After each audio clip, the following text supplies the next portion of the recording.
Hi friends, welcome to my channel world history. Present మనం ఈ వీడియోలో మన భూమి మీద ఉన్న అంటార్క్టికా ఖండం అద్భుతాలు, అంటార్క్టికా రహస్యాలు, అంటార్క్టికా ఖండం ఎక్కడ ఉంది, అంటార్క్టికా ఖండంలో రక్తం వలె ప్రవహించే నది ఏది, వీటిని మొత్తం ఈ వీడియోలో తెలుసుకుందాం. ఫ్రెండ్స్, వీడియో చూస్తున్న వాళ్ళందరికీ ఒక చిన్న రిక్వెస్ట్, మా వీడియోస్ని ఎవరైనా కొత్తగా చూస్తుంటే మా ఛానల్ను లైక్ చేసి సబ్స్క్రైబ్ చేయండి. ఈ అంటార్క్టికా ఖండం దక్షిణ ధ్రువానికి పూర్తిగా చుట్టుముట్టి ఉంటుంది. అంటార్క్టికా ఖండం భూమిపై మూడవ అతిపెద్ద ఖండం. ఈ ఖండం యొక్క వైశాల్యం దాదాపుగా 1.4 కోట్ల చదరపు కిలోమీటర్ల వెడల్పు ఉంటుంది.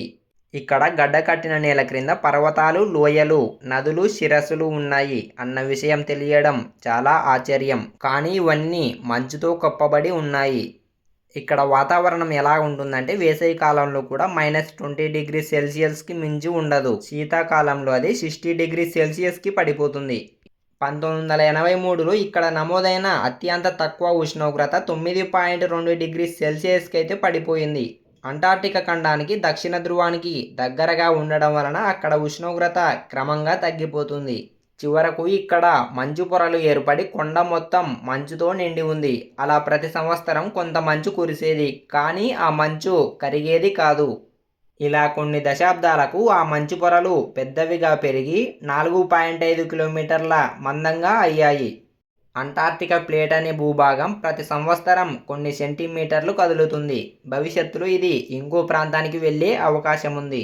అంటార్క్టికా ఖండం అనేది ఒకప్పుడు పచ్చడి చెట్లు నిండి ఉన్న ఖండం. భూభౌగోళిక కదలికల వలన దక్షిణ ధ్రువానికి చేరి వాతావరణ మార్పుల వలన మంచుతో పూర్తిగా కప్పబడి ఇప్పుడు మనం చూస్తున్న మంచు కొండలుగా మారాయి.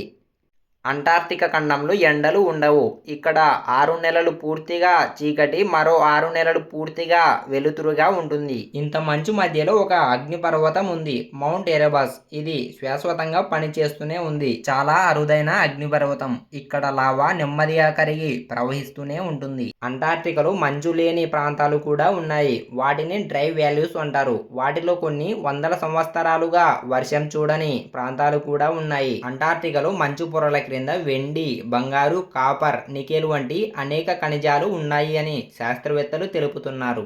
కానీ అంటార్క్టికా 3D రూల్ ప్రకారం వాటిని తవ్వకూడదు. మన భవిష్యత్తు కోసం ఈ ఖండాన్ని కాపాడుతున్నారు. ఇక్కడ గాలులు ఒక గంటకి 300 కిలోమీటర్ల వేగంతో వీస్తుంటాయి.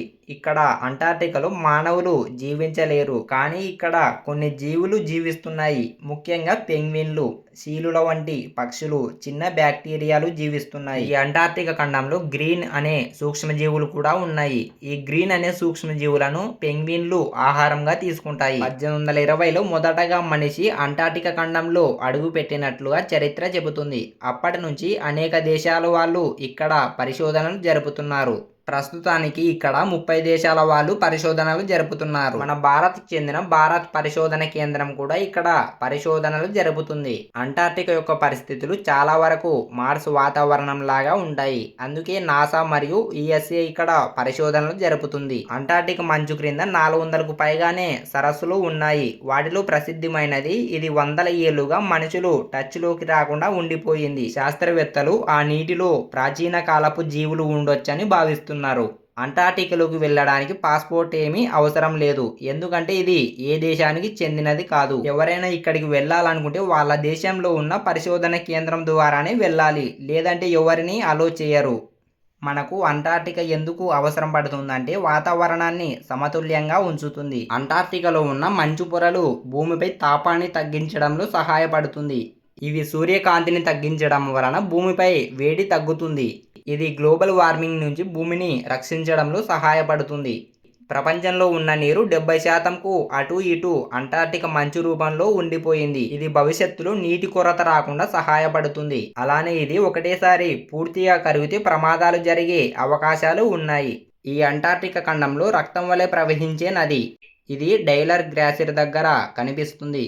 ఇది రక్తం కాదు, ఇనుపతో నిండి ఉన్న ఉప్పు నీరు. ఇది బయటకు వచ్చినప్పుడు ఆక్సిజన్తో కలిసి ఎరుపు రంగులోకి మారుతుంది. అలా మనకు రక్తం వలె ప్రవహిస్తూనే ఉంటుంది. ఓకే ఫ్రెండ్స్, ఇంతవరకు ఈ వీడియోకి లైక్ చేయకపోతే లైక్ చేయండి. ఇలాంటి మరిన్ని వీడియోస్ కోసం మా ఛానల్ను సబ్స్క్రైబ్ చేయండి. నెక్స్ట్ వీడియోలో మళ్ళీ కలుసుకుందాం. Thanks for watching.